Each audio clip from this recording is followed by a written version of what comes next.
Sementara itu, Wak, di sisi lain, kapten yang melihat tanda bahaya berusaha untuk mengirimkan sinyal untuk meminta bantuan.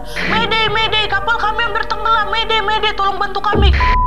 Hai, wassalamualaikum warahmatullahi wabarakatuh. Terima kasih sudah klik video ini. Jumpa lagi sama aku di hari terakhir tahun 2024. Ya Allah, karena besok kita sudah memasuki tahun 2025. Cepat kali rasanya ya. Selamat tahun baru buat kalian semua. Dan sekarang nih, untuk menemani tahun baru kalian, malam ini aku akan membawakan sebuah kisah tragis yang menggemparkan dunia pelayaran, Wak. Seperti yang sudah aku tulis di judul, kisah ini tuh adalah kisah tentang tenggelamnya kapal Estonia. Request dari Wawa aku di YouTube nih, yang nama akunnya Mikneleder 7009. Maaf kalau misalnya salah sebutnya. Makasih ya, Wak. Nah, kecelakaan ini, Wak, bermula dari datangnya badai yang menghantam salah satu badan kapal sampai kapal ini jebol. Dan nggak lama setelah itu, air laut pun langsung masuk membanjiri seisi kapal, dan akhirnya kapal ini pun tenggelam dengan menewaskan ratusan korban jiwa, Wak. Saking banyaknya korban, tragedi ini juga disebut-sebut sebagai salah satu tragedi maritim yang paling mematikan di dunia. Jadi nggak kalah seram juga sama Titanic ini sebenarnya. Nah, penasaran dengan gimana kisah selengkapnya? Jadi tanpa berlama-lama kita langsung masuk aja ke ceritanya ya.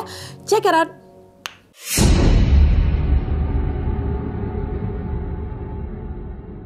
Oke, Wak, sebelum aku masuk ke kronologi kejadiannya, aku akan sedikit menjelaskan dulu tentang profil dari si kapal Estonia ini dulu ya. Nah, jadi, Wak, MS Estonia atau Mailship Estonia ini adalah sebuah kapal penumpang yang diproduksi di Papenburg, Jerman di tahun 1980. Nah, kapal Estonia ini berjenis kapal RoRo atau Roll On and Roll Off yang dirancang untuk membawa kendaraan-kendaraan macam truk, mobil, sepeda motor, dan lain sebagainya ya. Nah, secara fisik, Wak, kapal Estonia ini memiliki berat sebesar 15.000 ton dengan panjang 137 meter dan lebarnya 24 meter. Kapal ini memiliki 1.190 kamar dan sengaja didesain untuk menampung 2.000 penumpang. Belum cukup sampai di situ, kapal Estonia ini juga dilengkapi dengan berbagai fasilitas mewah yang super lengkap. Ada restorannya, ada toko-tokonya, ada klub malamnya, ada juga kasinonya. Dan sebelum disebut sebagai kapal Estonia, Wak, kapal ini tuh ternyata sudah beberapa kali berganti nama. Mulai dari Viking Sally, Silja Star, dan juga Wasaking. Lalu pada tahun 1993 kapal ini pun akhirnya berganti nama menjadi kapal Estonia setelah dibeli oleh perusahaan asal Estonia juga yang bernama Eslin Marine. Nah, menurut artikel di internet, Wak, pembelian kapal ini tuh memiliki sebuah makna khusus katanya, yaitu untuk melambangkan kemerdekaannya Estonia setelah runtuhnya Uni Soviet. Dan FYI, Wak, Estonia ini adalah sebuah negara kecil yang merupakan pecahan dari Uni Soviet. Jadi setelah Uni Soviet ini runtuh, mulai berdirilah itu 15 negara baru di kawasan itu. Nah, beberapa di antaranya inilah dia, ada Estonia, ada Ukraina, ada Uzbekistan, dan juga lain sebagainya ya. Oke, kita balik lagi ke ceritanya. Nah, setelah berganti kepemilikan, Wak, kapal Estonia ini pun dimodifikasi lah supaya terlihat lebih menarik nih. Badan kapal dicat ulang dengan warna putih dan ukurannya juga diperpanjang. Dari yang awalnya tadi berapa? 137 meter ditambah diperpanjang jadi 157 meter, ditambahnya 20 meter ke depan. Nah, setelah modifikasi itu selesai, kapal Estonia ini pun siap berlayar dengan rute baru, yaitu dari Tallinn, Estonia menuju ke Stockholm, Swedia dengan melintasi Laut Baltik. Nah, sedikit tambahan informasi aja, Wak, Laut Baltik ini adalah laut yang berlokasi di timur lautnya Eropa dan memiliki kedalaman sekitar 1.500 kaki. Pada musim dingin, Wak, Laut Baltik ini memiliki suhu dingin ekstrim sampai permukaannya tuh membeku loh. Jadi mereka ini macam lagi belayar di atas lautan es gitu. Tapi meskipun rute perjalanannya ini cukup menantang, kapal Estonia ini tidak pernah mengalami kendala yang berarti, Wak. Setiap melakukan pelayaran ke Swedia ini, kapal ini tuh selalu aman dan jarang menemui masalah serius. Sayangnya hal itu tidak berlangsung lama karena pada suatu malam di tahun 1994, kapal Estonia yang sedang berlayar dengan tenang ini tiba-tiba mengalami kecelakaan tragis hingga mengakibatkan tewasnya ratusan korban jiwa. Nah, ini baru kita masuk ke kejadiannya ya.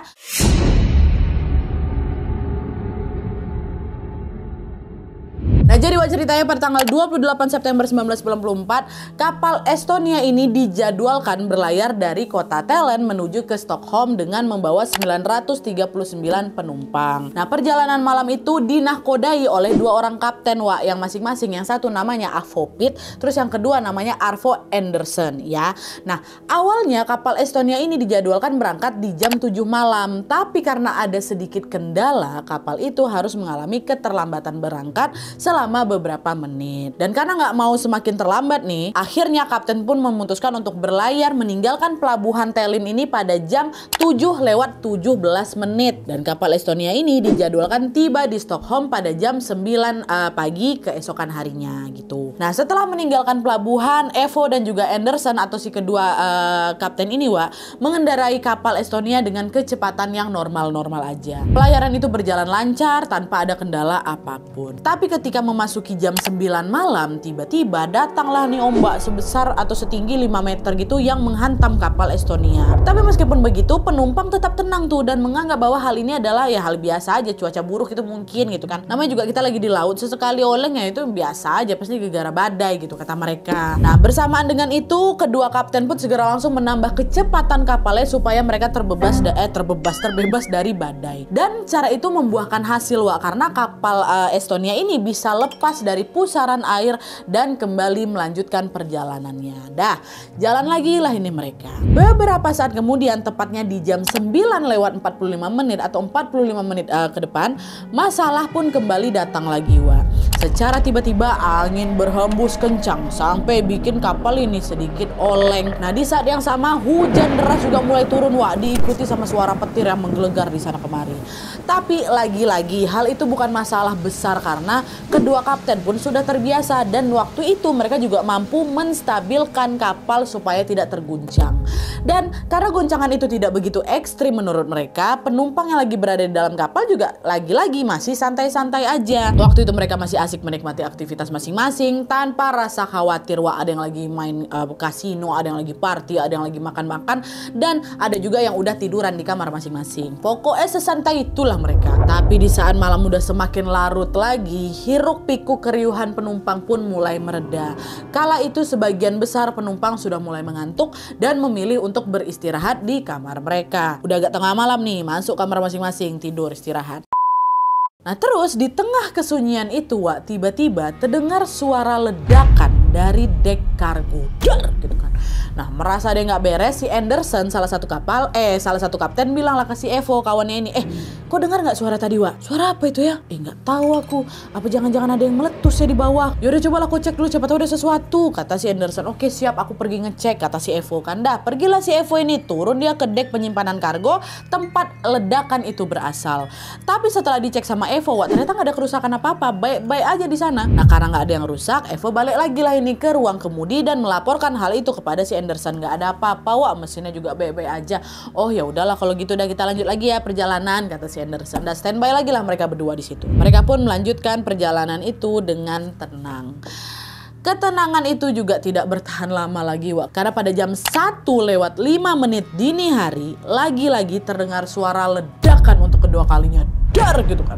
Nah, karena khawatir, Andersson dan juga Evo ini pun langsung meminta kru untuk memeriksa sumber ledakan tadi. Dan setelah diperiksa oleh kru, Wak, betapa kagetnya mereka karena pintu kapal bagian depan itu sudah berlubang, udah rusak parah. Kerusakan itulah yang membuat air laut tuh ya masuk ke dalam kapal kan, hingga membanjiri area lambung kapal nih. Nah, bersama dengan itu suara alarm penanda bahaya pun langsung berbunyi dan tentunya membuat para penumpang pun terbangun semua dari tidurnya kan. Nah, belum sempat mereka mencerna apa yang sudah terjadi, Wak, penumpang kembali dibuat kaget karena listrik tiba-tiba mati, Wak. Gelap gulita di sana semua ya. Dan gak lama dari situ air yang semula hanya memasuki dek di depan ini, Wak, semakin naik hingga membanjiri setengah bagian kapal. Bayangkan sama kalian, saking banyaknya air yang masuk, Wak, kapal itu pun sudah mulai kehilangan keseimbangannya dan mengalami kemiringan sekitar 60 derajat. Kemiringan kapal itu tentunya bikin para penumpang jadi makin panik lagi ya kan, karena barang-barang yang ada di kapal itu mulai berjatuhan lah, Wak, hingga mengenai tubuh-tubuh mereka. Orang mereng kok, ada yang gantam lemari, ada yang kejatuhan tempat tidur. Pokoknya situasi malam itu mulai chaos nih di jam itu. Nah, sementara itu, Wak, di sisi lain kapten yang melihat tanda bahaya berusaha untuk mengirimkan sinyal untuk meminta bantuan. Mayday, mayday, kapal kami hampir tenggelam. Mayday, mayday, tolong bantu kami, katanya. Dan untungnya sinyal itu terekam sama petugas penyelamat laut di kota Turku. Hah? Turku? Iya di Turku, di kota Turku, Finlandia. Dapat nih sinyal di sana. Petugas di sana langsunglah ngubungin si kapal Estonia ini dan menanyakan titik koordinat mereka. Halo Pak, posisinya di mana Pak? Kata mereka. Tapi karena sinyal di kapal itu makin lama makin melemah, Wak, jawaban kapten itu tidak terdengar jelas sama si petugas ke Turku nih. Dia terdengar cuma bunyi gemerisik-gemerisik yang tidak jelas. Nah, gimana nih? Gimana? Halo Pak, di mana gitu kan, nggak jelas, kerusuk. Nah, karena nggak tahu posisi di mana kapal Estonia ini, Wak, otomatis petugas tadi pun yang nggak bisa lah ngirimin bantuan. Nggak menyerah di sana aja, Wak. Beberapa saat kemudian kapten kapal ini kembali mengirimkan sinyal Mayday untuk meminta bantuan. Mayday, mayday, mayday, kata mereka. Dan kali ini sinyal itu ditangkap lagi sama kapal Europa yang melintas di sekitar Laut Baltik itu. Mereka lagi lewat sana juga. Tapi lagi-lagi karena buruknya kualitas sinyal di kapal Estonia itu, Wak, suara kapten ini tidak begitu terdengar. Waktu mereka nyebutin koordinat mereka atau waktu mereka ngasih tahu lokasi mereka di mana, itu nggak kedengeran. Nah, karena akses komunikasi yang sangat sulit ini, Wak, dan tidak ada orang yang tahu lokasi kapal Estonia ini tempatnya di mana, akhirnya bantuan yang ditunggu-tunggu pun yang nggak datang-datang. Mirisnya lagi, di saat yang sama air pun semakin naik hingga menggenangi setengah tubuh kapal. Dan asal kalian tahu nih, Wak, ya, air yang masuk ke kapal ini bukan air laut biasa, bukan. Mereka nih kan melayar di atas air es kan, Wak. Jadi air laut yang masuk itu suhunya 10 derajat Celcius dan tentunya langsung bikin mereka ngebeku semua kedinginan penumpang-penumpang tua. Bisa kalian bayangkan nggak? Udahlah itu gelap, nggak ada yang ngebantu, penumpang pada kedinginan semua, penumpang semua pada panik ya kan. Nah, di titik inilah situasi pun semakin tidak terkendali. Ratusan penumpang yang ada di kabin saling berebut tangga buat bisa naik ke geladak kapal atau ke teras kapal tuh. Mereka kan kamar-kamar mereka di bawah tuh. Tapi karena hampir semua tangga di kabin itu sudah terendam air, Wak, alhasil dari 989 orang hanya sekitar 200 orang aja, Wak, yang berhasil naik ke geladak kapal itu. Sementara 500 penumpang lainnya katanya sudah terlanjur tewas di sana akibat dihantam derasnya air dan juga kedinginan. Dan kasihannya lagi, Wak, ratusan penumpang yang berhasil naik itu juga masih belum bernafas lega juga. Ngapa? Karena mereka tetap harus berebut skoci lagi nih. Skoci dan juga pelampung demi bisa menyelamatkan diri. Dan untuk para penumpang yang tidak kebagian skoci atau pelampung, Wak, terpaksa mereka melompat itu ke laut tanpa memakai alat keselamatan apapun. Karena mungkin mereka mikir, udahlah mending aku lompat aja lah sekarang daripada aku harus terjebak di kapal ini, daripada aku harus mati di kapal. Kayak juga bentar lagi kapal ini tenggelam nih, kata mereka. Lompat mereka. Dan betul aja, Wak, tidak lama kemudian, tepatnya pada jam 1:50 dini hari, beberapa menit setelah ledakan yang kedua itu, Wak, kapal Estonia tiba-tiba terbalik 180 derajat. Dan gak lama dari situ juga kapal Estonia ini pun akhirnya jatuh tenggelam ke dasar laut bersama ratusan penumpang yang tidak sempat menyelamatkan diri. Akibat kejadian itu sekitar 852 penumpang tewas dan sementara 137 lainnya yang berhasil selamat.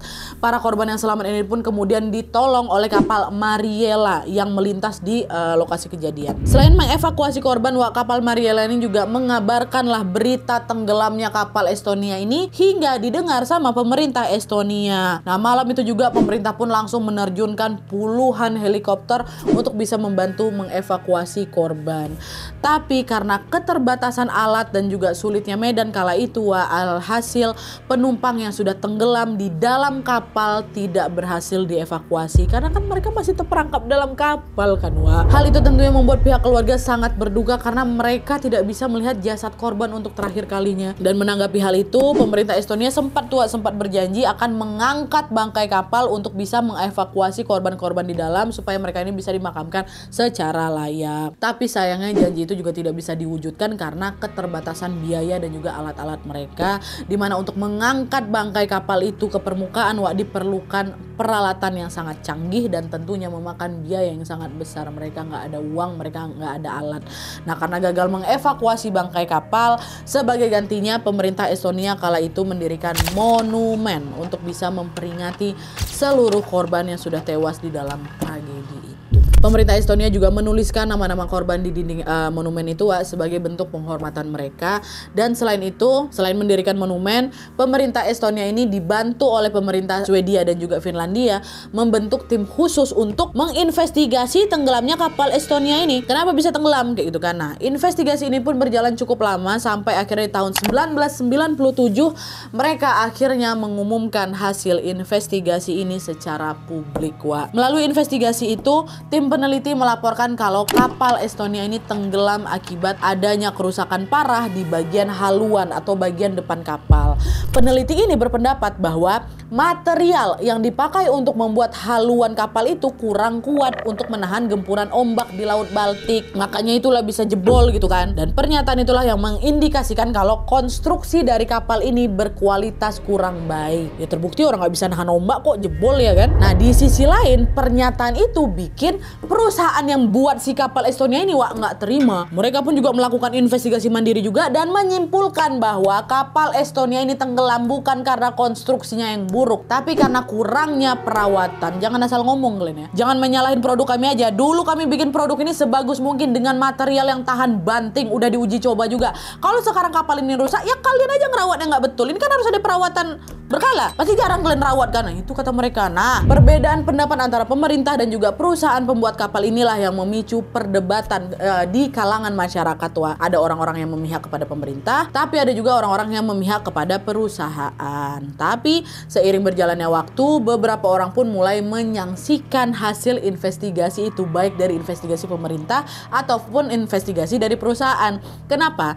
Karena menurut beberapa saksi yang selamat Wah, kronologi di dalam laporan mereka masing-masing ini ternyata tidak sesuai dengan fakta yang terjadi di lapangan. Dan parahnya lagi, di saat saksi-saksi ini ingin memberikan keterangan resminya, mereka tuh nggak dikasih kesempatan sama pemerintah gitu loh untuk bersuara. Jadi macam sengaja disuruh bungkam gitu loh. Ha? Nah hal itulah yang kemudian memicu adanya teori konspirasi terkait penyebab tenggelamnya kapal Estonia. Ini aku mau jelasin lah sedikit tentang apa saja teori konspirasi yang beredar tentang tenggelamnya kapal ini ya.